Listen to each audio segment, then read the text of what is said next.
अस्सलाम वालेकुम। आप देख रहे हैं के न्यूज़ चैनल इंटरनेशनल। यूट्यूब पर हमारा चैनल सब्सक्राइब कीजिए और रहें दुनिया भर की खबरों से बाखबर।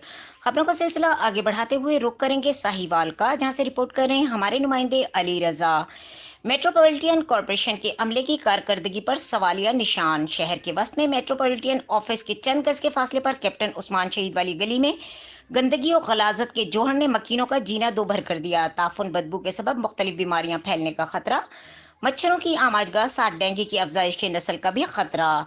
तफसीलात के मुताबिक गुज़िश्ता चंद रोज से कैप्टन उस्मान शहीद की गली की सीवरेज लाइन की बंदिश के सबब गली पर गंदा और गलीज पानी कई रोज से जमा है, जिसके सबब आने जाने वालों को शदीद परेशानी और दुश्वारी का सामना है। अहले मोहल्ला की शिकायत के बावजूद कोई पुरसाने हाल नहीं है और ना ही कारपोरेशन का अमला कुछ सुनता है और ना ही मुतल्लका इंतजामिया इस तरफ तवज्जो दे रही है। इंतहाई अफसोस का मुकाम है कि डिवीजन की सतह पर सेहत और सफाई की ये सूरत हाल है जो कि डिविजनल सतह पर इंतजामिया की बेहतर कारकर्दगी पर सवालिया निशान है और उनकी गफलत और बेहिसी का मुंह बोलता सबूत है। अहले इलाका और मकीनों ने शहर भर की सफाई सुथराई के हवाले से metropolitan corporation commissioner Sahiwal, divisional Ali Bahadur Qazi से फौरी तौर पर नोटिस लेने और गंदगी और गलाजत के जोहर के खात्मे का भरपूर मुतालबा किया है।